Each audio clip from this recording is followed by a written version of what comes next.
Many years ago, suicide was considered a taboo topic. No one talked about it, no one wanted to hear about it, and no one made it seem like it was real. Fast forward to now, we read stories in the news about elementary school children and teenagers who are being bullied and look to end their lives as a means of a way out.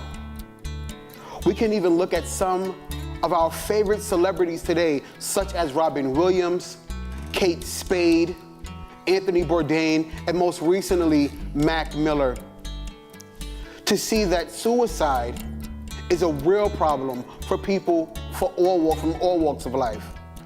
It affects the rich as well as those living in the communities that you live in. When we look at our lives and look at the people who took their lives, we have so many questions. Why did they make this choice? Why did they get to this point? How did they get to this point? Stick around because we're going to be addressing this issue, and we have amazing individuals who are going to stick around and join us in this conversation. Don't go anywhere. We'll be right back on Courtney's Corner.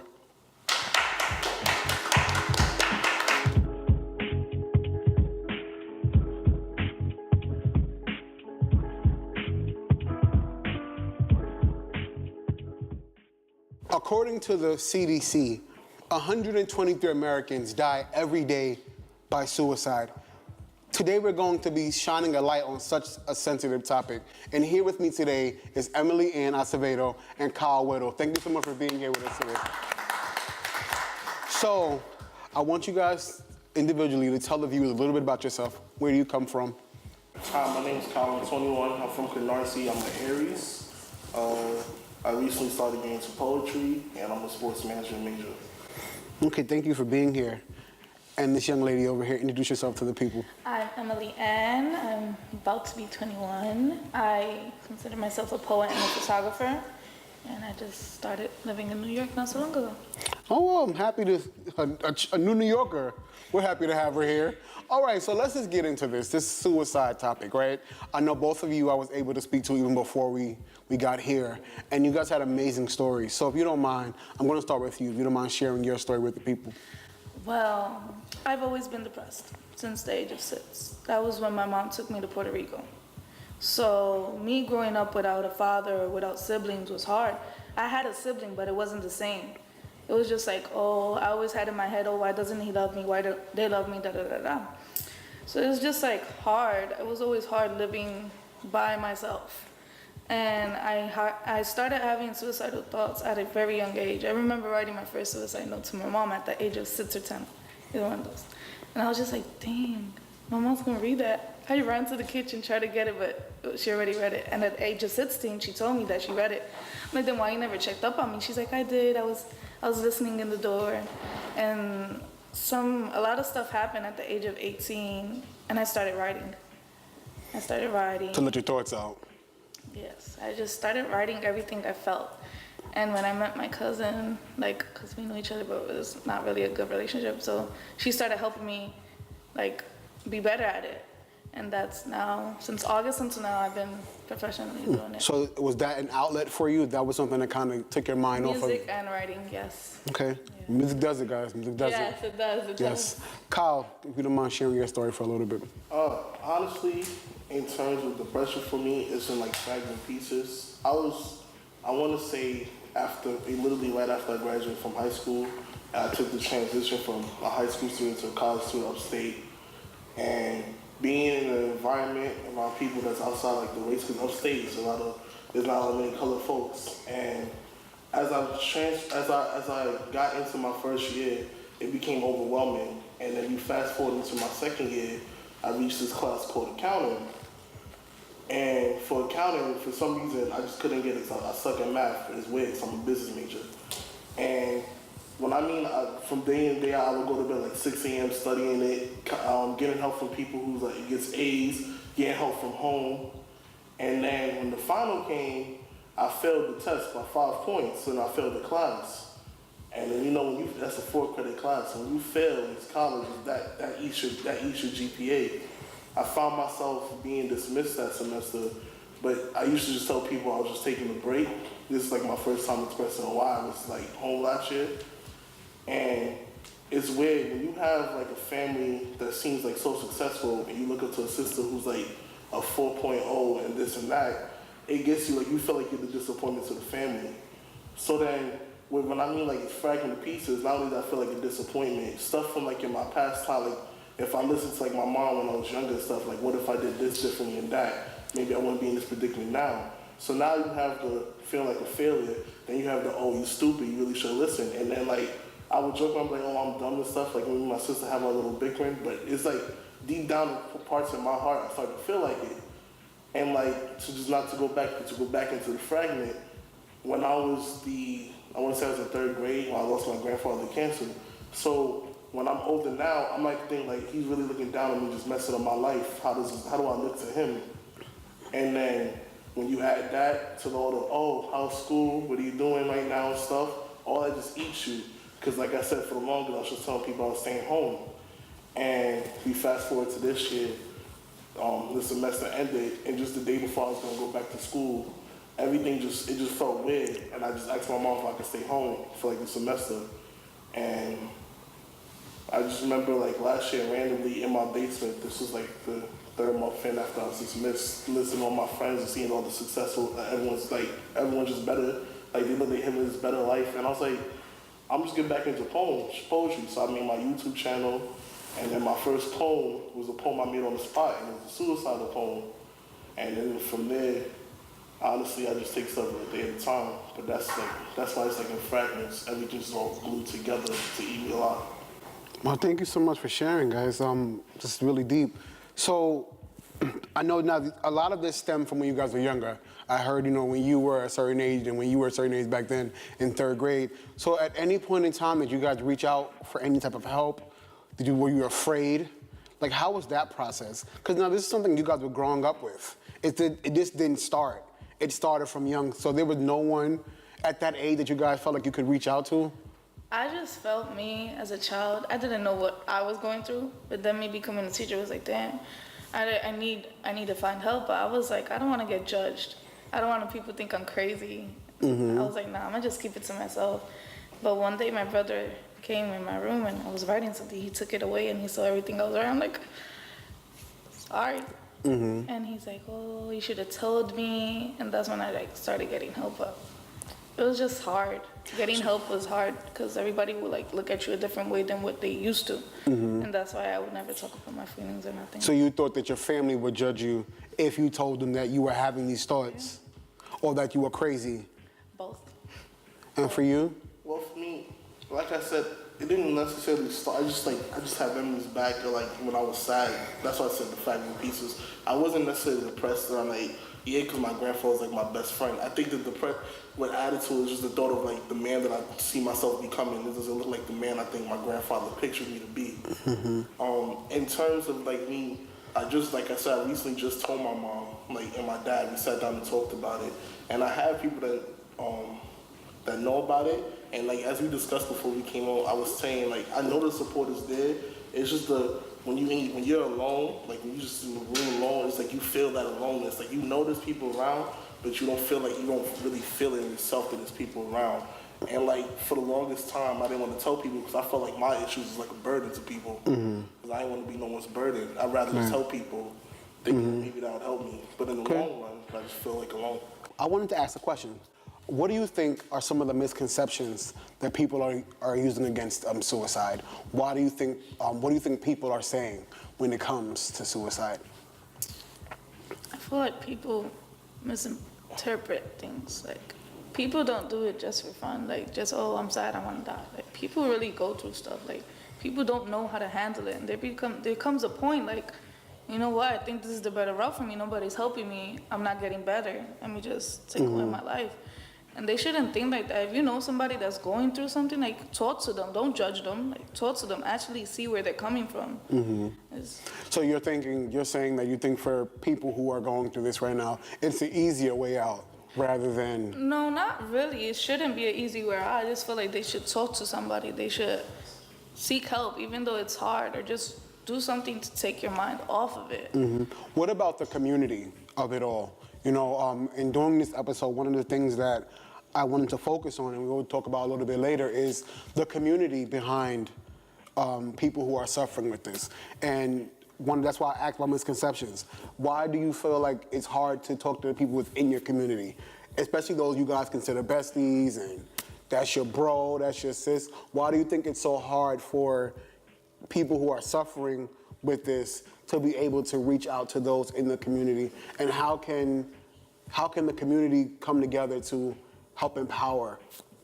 I would say by avoiding red flags. When I mean like that, for example, like when I do talk to people, certain people, not all, they hit you with, oh, that's selfish of you.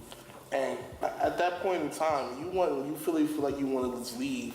You're not thinking like, why would you add on to me? Oh, you're selfish. Like I think, and then the other red flag is them just saying like, oh, like you hear the jokes about you're from New York. They'll tell you you'll be alright. Mm-hmm. No, I'm not gonna be alright, bro. It's not just something I could just dead and just forget. It's a thought that happens every second. You can't just wake up like, oh yeah, I'm alright. It's not like that. Right.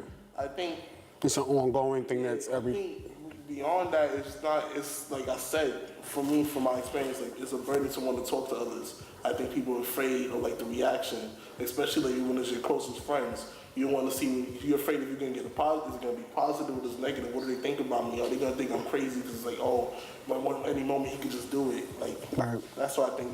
That's why I think it's so difficult within the community to really just say it. Mm-hmm. But then when you see like all like the commercials and stuff and hear like that, it's like you won't say it out loud, but you're like, oh, maybe I should really consider this and stuff like that. Mm-hmm. Like you're your own voice Yes. instead of just wanting others to be your voice because you're scared of the interaction. Mm-hmm. Well, guys, you being here right now, this gives an outlet to so many people who are suffering with this right now. So I congratulate you right now just for doing that. You know what I mean? I want to ask, where are you right now in your lives? What stage are you right now? Emily, you can start. Well, I am actually working with my cousin Annie. She's mentoring me to be a photographer and a writer. She wants me to come out with my book as well. So I'm basically doing that, going to events, performing my poems. Good. And for you? Since actually like admitted that I was suicidal and stuff, I've decided to do like a different approach. Yeah, I'm a sports management major, but I started to really fall in love with like all types of art, poetry, dance, this, that, and the third. And I've come with a group of friends to make a team called Symbolic Minds. And I made this poem called "This Is Us," and it's like it's a poem about like people we lost unfortunately to like gun violence from officers and stuff. This, that, and third. The club in Florida. And recently I'm gonna add on Charleston, the church. And what I want to like to do is like just do art with my team to like just create beautiful stuff and stand up and make a movement and just like that. And now also I found a love to start making music as well. Just stuff to just help me get through it. Okay. Well, good. See, there's so much power behind art and music and poetry. People don't realize that. They want to get rid of the arts. But in reality, art helps. It heals. It soothes, you know? Art is you. Like when you feel like you can't talk to someone, it's like you throwing your heart into that. Especially like for when I write my poems, like even if it's not depression, like I write most of my poems is stuff that I experienced. I feel like I can relate to my poem for This Is About Us because unfortunately I've been stopped by officers in my life. And I can at any moment, whether it be suicide or that, I could be dead at any moment just because of the skin I'm in. I like just like when I feel like if I'm gonna write something, I want it to be something that I connect. Like, Yes. Not only can I connect, but others can connect. And like for the longest, because like I lost like the self-esteem in me. Like so when my friends tell me like it's talented, I'm like, oh, okay. Because honestly, if you ask me, most of my poems I write in like a span of 5 to 7 minutes. I don't put anything to it. I just like it's there. Right. Like if I'm inspired, it'll be written. Okay. Now, what can you say to people right now, young people especially, who are struggling? What advice can you give to them? Whoever can go first. I just want to say, not to sound cheesy, it is people there for you, and I think the best thing for me is know that there's other people that's not the same type of feeling, but there's people that understand what you're going through. And like I keep repeating, don't feel like you're a burden, because like eventually the moment like you get it out, it's like a huge relief, because you gotta risk the fear of them like judging you no matter what. So whatever you say, you can't change nothing. It's either gonna be positive or negative. You can only just hope that they can help you through it. If they can't help you through it, find the next person. If they can help you through it, I'll help you through it. I'm just saying, anybody's just a community. Like you Yes, said. yes, That's all I can say. And like I said, at the end of the day, God is always here too. yes, yes, yes, yes. Well, I thank you so much for your strength, for choosing life over death. Please don't be strangers. We'll be right back.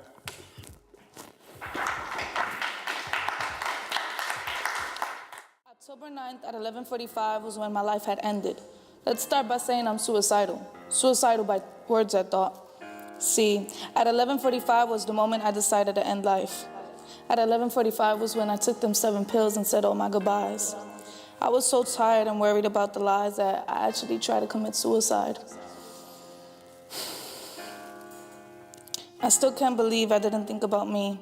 Then it came across my mind, stop the negativity. I was lost and so confused, and I thank my angel for rescuing me and guiding me. At the end of this experience, there was a new chapter to life, like a new way for me to continue in it. But you see, I can't continue. My mind ain't in it. I'm hurt and I'm in pieces and I'm swimming in my feelings. I've learned with time that life ain't easy. Baby girl, can't you see you have much to live for? What will be of your fans? A life without you. Would they miss you? Would they care? Would they even shed a tear? You see, out here I'm treated like a queen, yet when I go to my home, my lovely home, I'm treated and I'm back to being a peasant. Life ain't easy, that's 100% sure. But baby girl, at 11:45 you matured.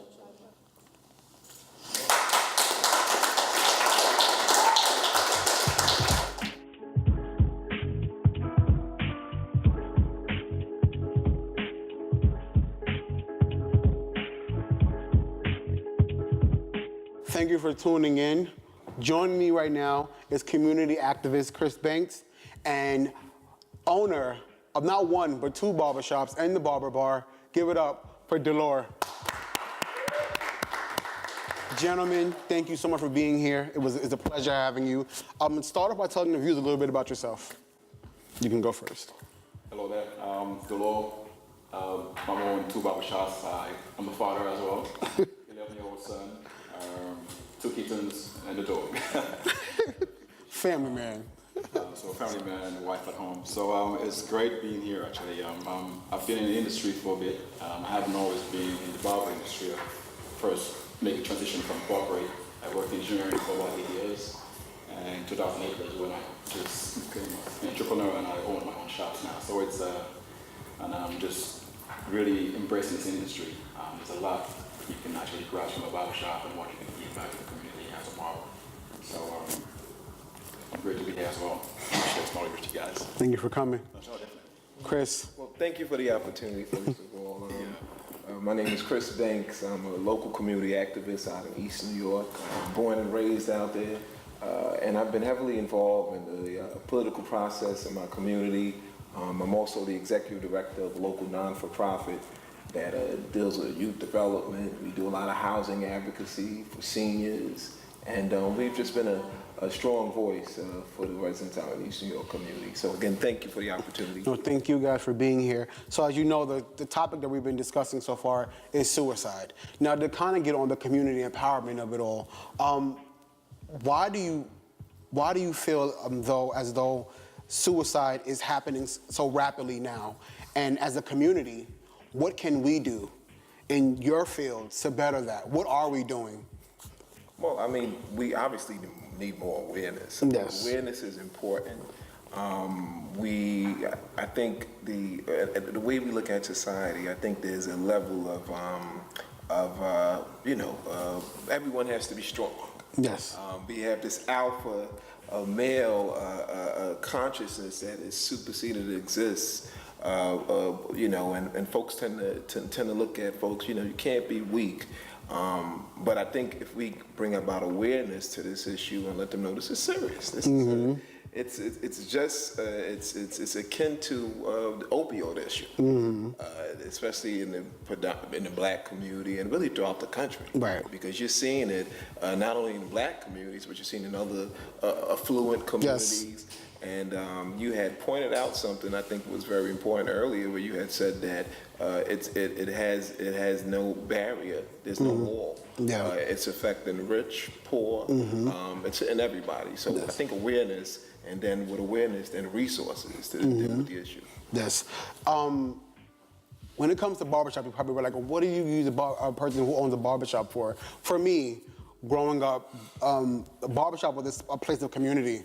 Like you can go and discuss, and be at peace and be able to talk about things that you can't talk about when you're at home, with your mom or whatever. So how can we show some awareness to this issue inside of a setting such as that? Well, first of all, when you're into a barbershop, you automatically become a family to us. Yes. We embrace you, and there are a lot of things that you won't say to your mom or dad that you will say to me. I've had an experience before when a young kid came to the barbershop and he was terrified. But when he sat on my chair, he felt so comfortable. And it's like, I've never spoken to anyone. No one had really spoken to me. And, I told him, no, I'm here for you now. You can talk to me. And he was just very relaxed. But we also have to educate the barbers as well. Yeah. Because, a lot of barbers are just very claustrophobic and they don't have that self-emotion and just want to talk to people and Yes. understand that.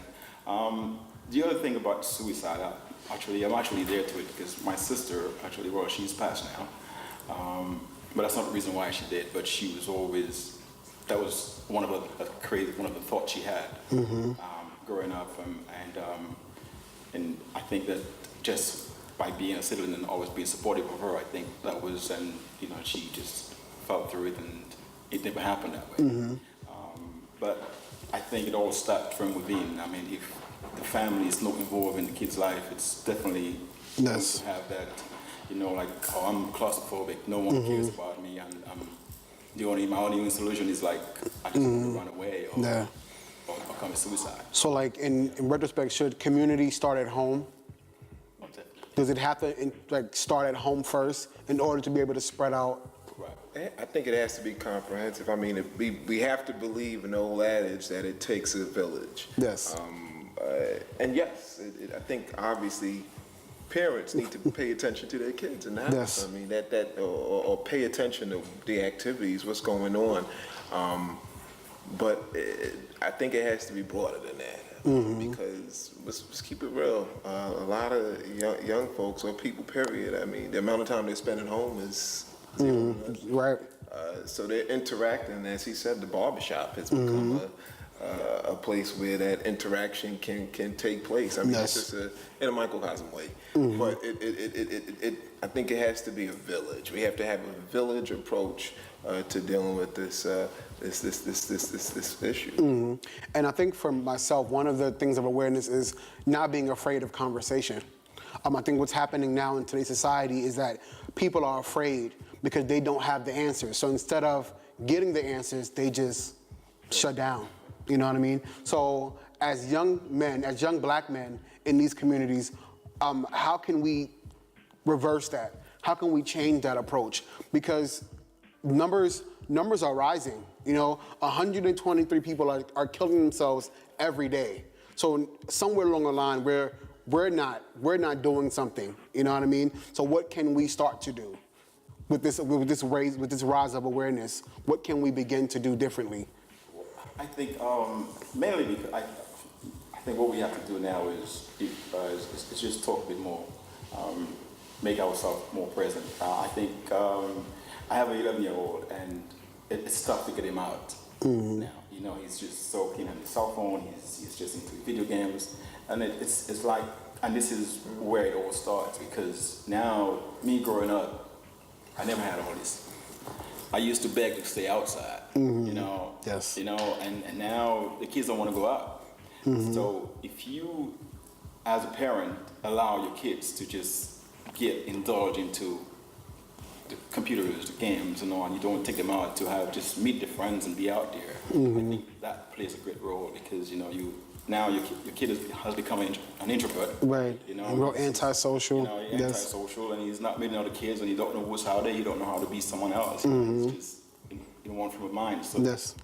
then he feels depressed at the time because this is what it is.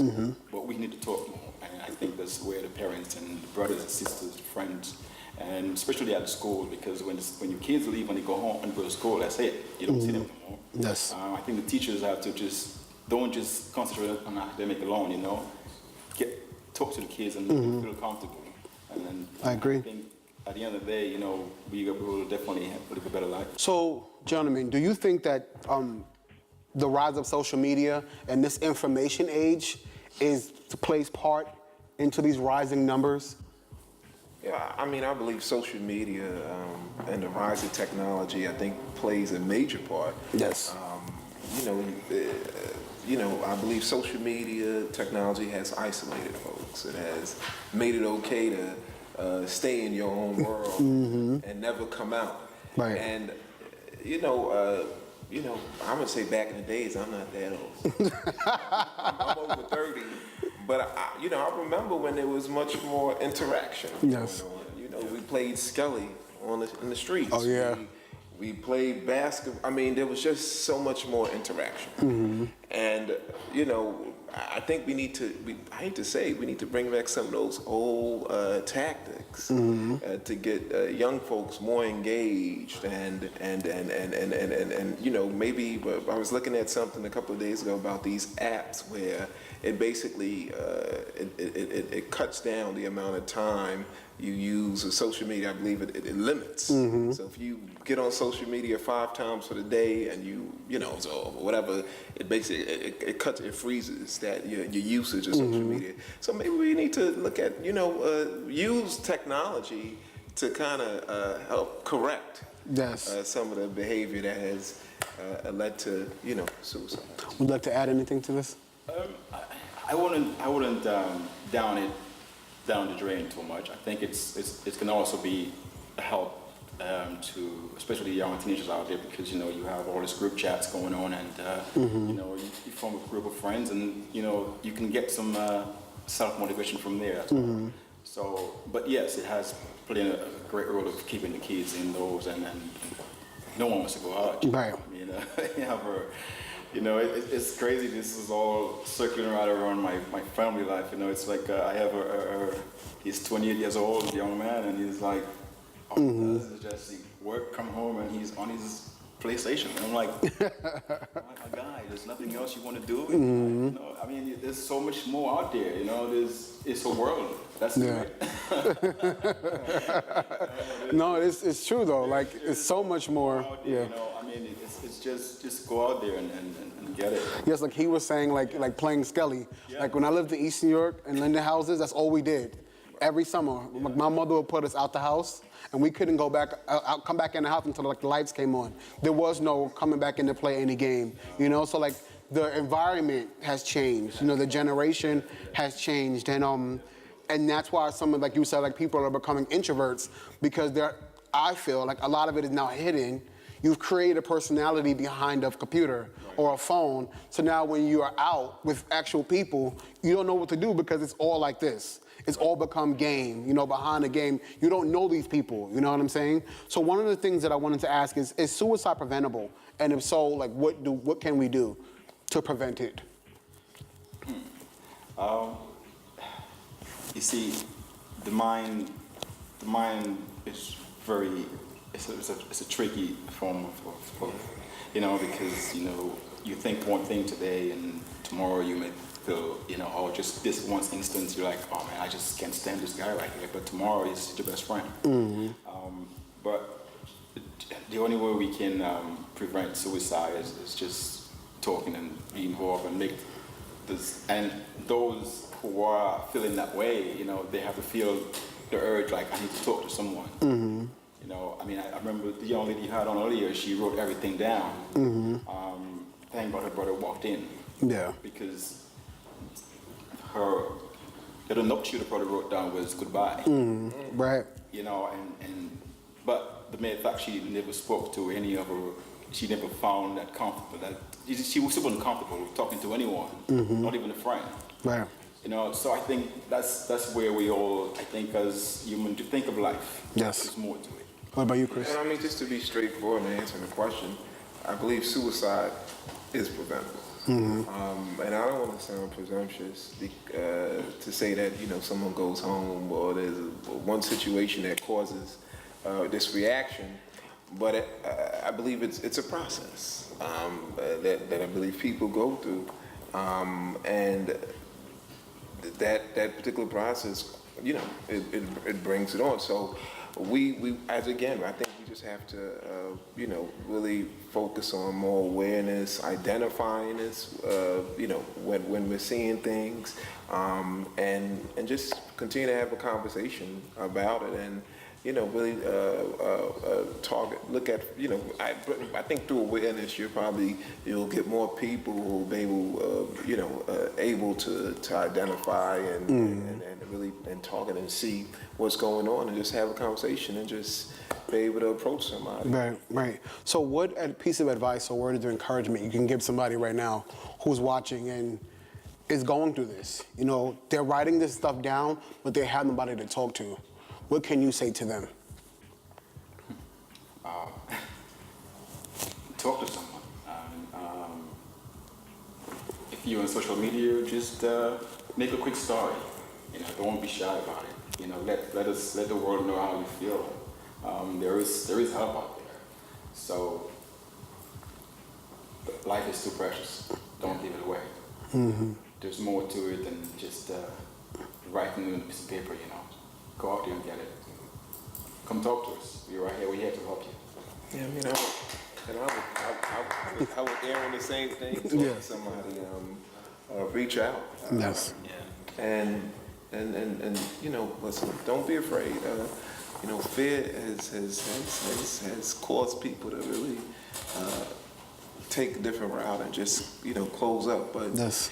It's something that, again, that I think if we really address it from a community, it really would, I think, make it much easier. Mm-hmm. And I think that would then cut down the percentage of suicide. People. Okay, well, I thank you so much for being here, guys. It was a pleasure having you. Just look at the camera and tell the viewers where they can find more about you. Oh, definitely my social media, Delore again, Always Pro Barbers. Barbershop is Barber Bar 1848 Flatbush Avenue. This is one location, and 1323, this is where I am located, Nostrand Avenue. So again, it was great being here. Salute, and hopefully I'll see you guys at the Barber Bar soon. I know you could just... Oh, go ahead. Get all the plugs in. I ain't mad. Do your thing. Chris Banks, you can Google my name, Chris Banks, East New York. You could also hit me on Facebook, Instagram, Banking on Banks. And also my organization, East New York United Concerned Citizens, located at 2108 Linden Boulevard, Brooklyn, New York, 11207. Well, thank you once again, gentlemen, and we'll be right back on Courtney's Corner.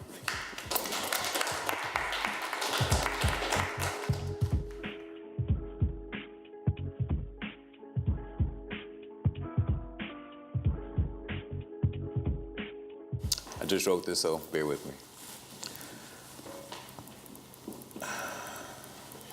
Sometimes I feel like I'm invisible. Sometimes I talk to myself. Sometimes I'm overcritical.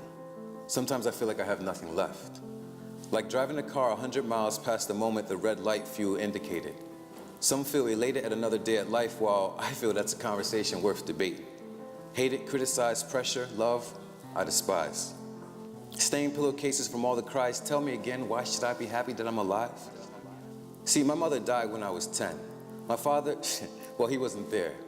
Appeared at her funeral, patted me on my shoulder, rubbed my thin waves in the opposite direction, and then poof, he disappeared. I don't know what's more weird, the fact that he was there or the fact that he didn't call me by my first name. It's a shame that I look just like him. I'm a junior too, but I can remember that hurt and that pain as if it occurred yesterday. Reality, it was 20 years ago. But when one's depressed, old trauma can resurface quicker than a capsized boat or a surfer's surfboard after wiping out. Ever be so tired that you don't even have the strength to raise a doubt, let alone a care in the world? It's funny, faintly I remember my father telling me, boy, I brought you into this world. I could take you out. Now, do you know how many nights I wish he would have followed through with his threat? Talk to someone, I'm told. Why? So you can tell me that there's so much life to live for? Okay, bet. Like what? Tell me, since you've traversed through my life. Were you married to my deceitful, manipulative, cheating ex-wife? Were you overlooked for countless promotions just to train the very next person that will be your boss? Home foreclosed, children ripped away due to divorce. You want to talk about loss? Huh? Tell me, why should I want to be alive? If I died today, who would truly give a damn? My daughters? My daughters, who as of late has seen this pitiful frame shell of a man. Why me? I did everything by the book, and yet that same book was thrown at me. Far from a halfway crook, yet I'm the one left shook. Why me? A question that appears to have no answer, so I've decided to stop asking. I'm the weirdo at the comedy club not laughing. I'm the one dressed in all black on the beach, sunny day, not basking. Time's passing. So it's my desire, who cares? Some say life isn't easy, I dare to add life isn't fair. So I'll share a taste into my mind. I'll share this little poem, so you can have a glimpse just to see how my emotions roam. Back and forth like a nomad, nothing added up, no math. Presents blessings blocked, neck cramped because I keep looking at my horrid past. Great, now I can be judged as crazy, but wait. Perhaps others will be able to relate to this. And maybe, just maybe, by divine intervention, I could be saved before it's too late. Sometimes.